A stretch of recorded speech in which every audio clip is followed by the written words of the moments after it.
Hey everyone, this is Justin Perry recording a video in response to an article that was released August 29th from the Roy's Report.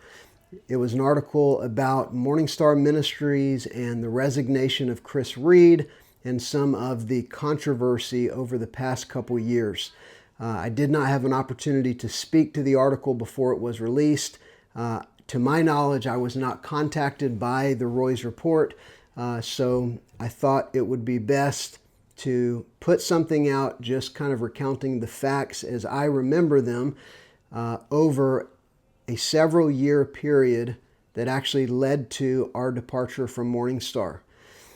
I will say that my family and I had been involved in MorningStar for about 20 years, and if I had it my way, we would still be there, and we would be in the middle of revival with Jesus being glorified, and it was a place where we hoped that we could serve the Lord and His people for many years to come. And I will say that when we left MorningStar, my heart was clear. I was not bitter, nor am I now. I do not have an axe to grind. As a matter of fact, I love the people there and even the leadership team there. And so I am communicating the things I'm communicating, both because I feel it's important to share my recounting of what happened, and also because some of the statements that I've seen about that time that have been released do not match with the reality that I lived during these years. And so I'll begin with 2020, post-COVID. Of course, a lot of churches were impacted by the shutdown and by the economic crisis resulting from that, as was MorningStar. And it was during that time we shut down for a few weeks. We came back from the shutdown, and we were probably one of the only churches in the area that was open. And people came back enthusiastic and ready to encounter God. And the Lord really began to move in a pretty remarkable way for the first several months that we were back. It was during that time that Tom Hardiman, who was the director of the Fellowship of Ministries, who was also mentioned in the article, he felt that it would be best for him to take over the lead of the church. Up until that time, I'd been the lead pastor of the church for about 6.5 years. And so he presented the idea to Rick that he would like to take over the church. And that was the shift that was made. He stepped into a lead role. I believe his title changed at that time to Vice President of Spiritual Services. And I shifted more into a behind-the-scenes role, mostly still doing the same kinds of things as far as managing the church, leading the staff, but under Tom's leadership. My kind of public-facing role, public speaking role, that kind of thing did begin to shift at that time as well. If you fast forward maybe a year or so, Chris Reed was going to be moving to South Carolina to become a part of MorningStar and eventually take over MorningStar from Rick Joyner as president and CEO. And whenever he came in, since my title had not officially shifted prior to Chris's arrival, he became the lead pastor of the church. I became the executive pastor of the church. And I also at that time took the lead in MorningStar University, MSU. And so now I was running a significant, leading a significant part of the church as well as leading the school.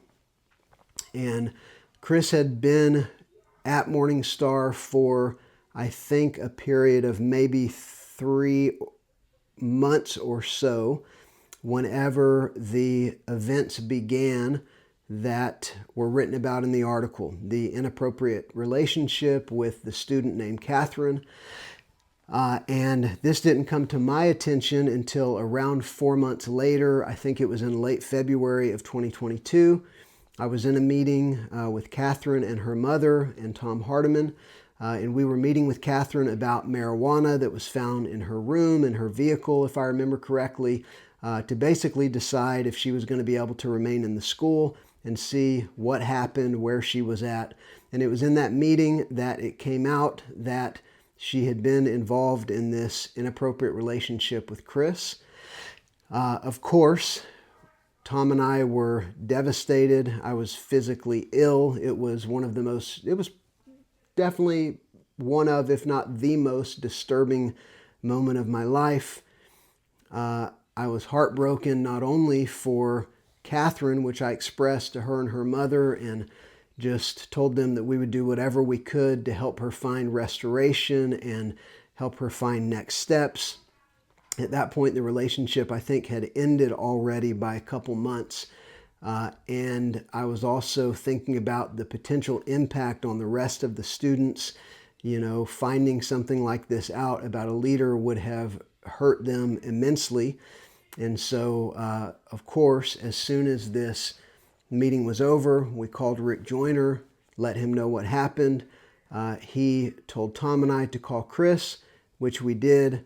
And Chris admitted to everything that Catherine had shared to us. He did say, this was a terrible mistake. It was stupid, and I never should have done this.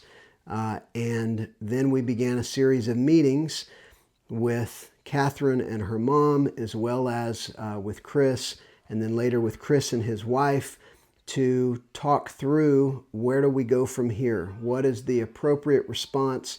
We did offer to Catherine to pay for counseling and let her know whatever we could do to help. We wanted to do that. We, of course, did not ask her to leave or anything like that. We just said, what do you feel you need to do and how can we support you in that? But needless to say, it was a very difficult and very heartbreaking situation. I can also say that at that time, Rick Joyner was saying to Tom and I, we are going to do what the Lord shows us to do in this matter. We're not going to hide anything or sweep anything under the rug. We're going to do exactly what we feel the Lord is giving us to do.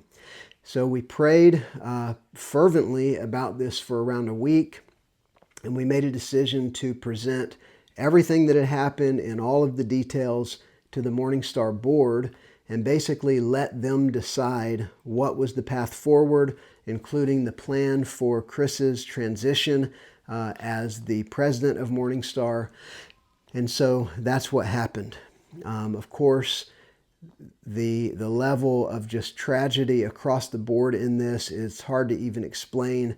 Of course, I felt horrible for Chris's wife and his family, and it was just a really awful situation.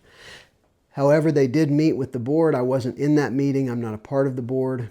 And what I was told is they did share what had happened, and a decision was made, and a plan was going to be put in place for Chris to step back from his leadership responsibilities, which were both in the local church, MorningStar Fellowship Church, as well as in the School of the Prophets. And Tom and I were going to kind of step in and kind of co-lead those parts of the ministry and sort of work with Chris in those realms. And at the time, I thought, this has been brought before leaders. From what I understand, the discussion was had that this relationship had ended months before, and there was ownership on the part of Chris, and there seemed to be genuine repentance. And so that was why the decision was made, rather than to go public immediately, to deal with it behind the scenes in order to care for Chris's family and see if we could handle this as best as possible in that way.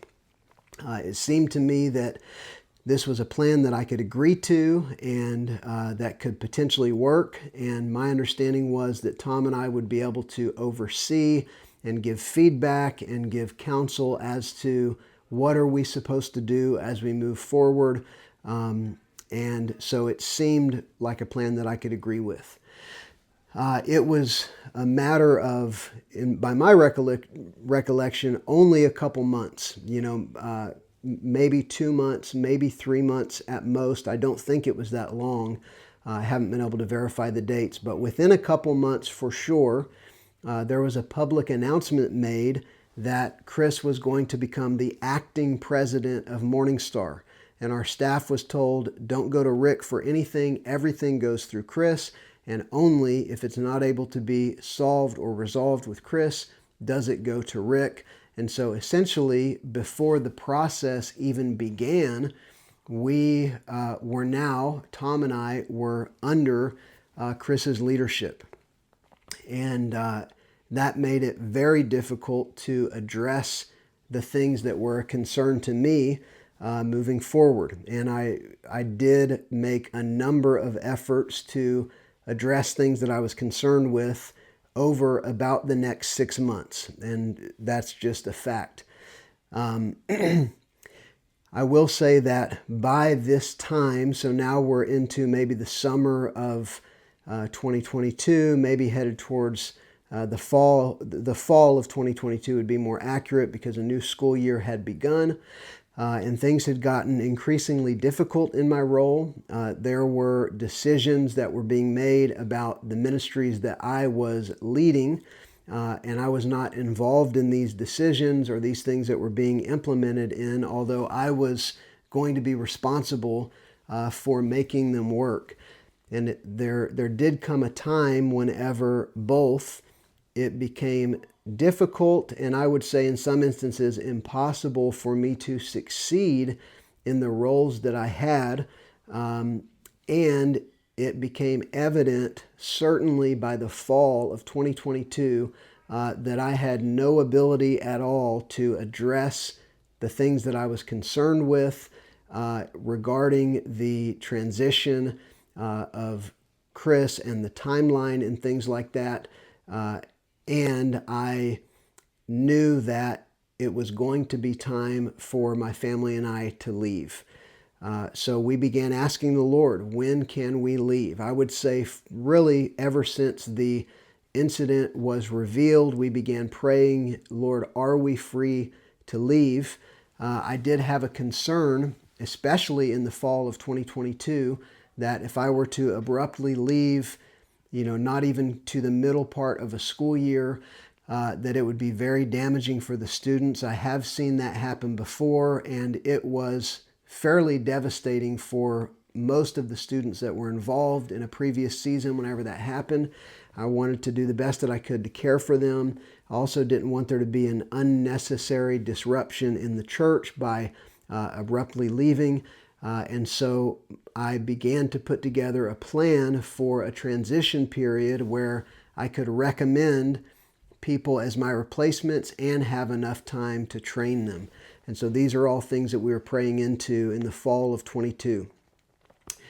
We had a couple dreams in the fall of 22 where the Lord spoke to us that yes, we were going to be leaving and that there was a specific timing that we were supposed to leave.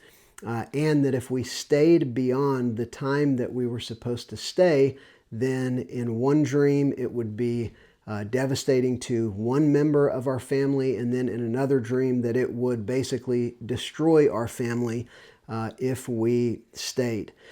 And so we made the decision at that time that we were going to leave and that we were going to finish out the school year in order to give plenty of time for transition and training, and so that there wouldn't be an abrupt departure in the school that I was leading at that time. I will say that one of the main drivers behind us sort of shifting our heart posture from we're going to be here long term and this is where we're going to serve the Lord and His people was the fact that initially the plan was for there to be a process with Chris that was going to take place over an indeterminate amount of time, and that time period, from what I understood, was going to be based on how the process was going.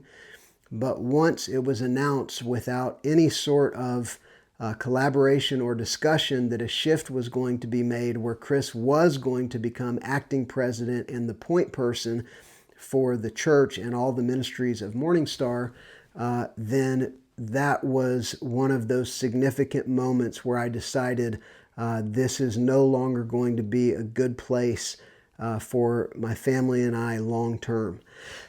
And so fast forward again a couple months, and I felt like I had a person in mind who would be a great choice to take over the school. I had already been talking with them for about a year about this. There was also someone who it was evident would be a great replacement in the church.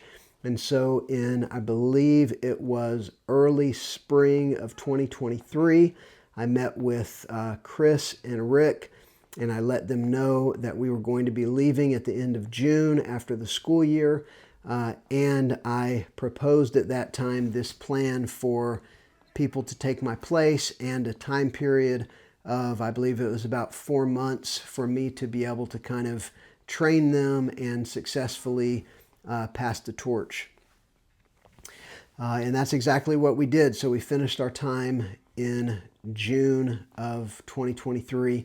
It was a very difficult decision. Lifelong relationships were there. Our spiritual family and culture was there.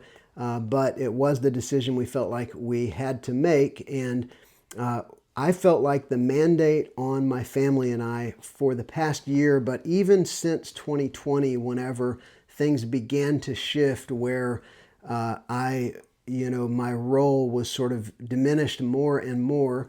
And for those of you who know me, I'm not any sort of a power-hungry person. I'm not looking for, influence, or I don't need to be in charge of things.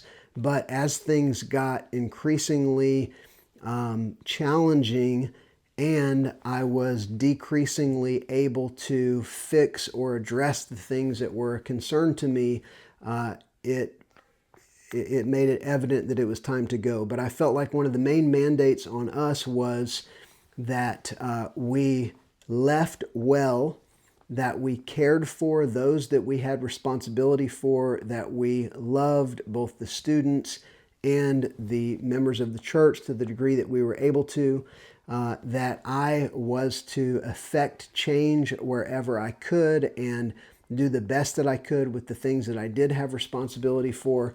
And I would say even the overarching theme personally was that we were to keep our heart right, that we were not to get bitter, that we were not to leave in any sort of unforgiveness or anything like that, but that we were to leave free and clear. And I believe that we were very much able to do that. Of course, I'm giving a 15-minute statement on really what was about a 3-year period. So there's many pieces to the story that I just am not able to share in this kind of a format. But I did feel that it was important in light of the fact that I have now been associated with these events that are very controversial and very public now, to share my version of the story, especially because it seems that some of the ways that these events are now being portrayed don't seem to be accurate in relation to the way that things actually were as I was walking through this time period. So that is my statement. Thank you for watching. This is Justin.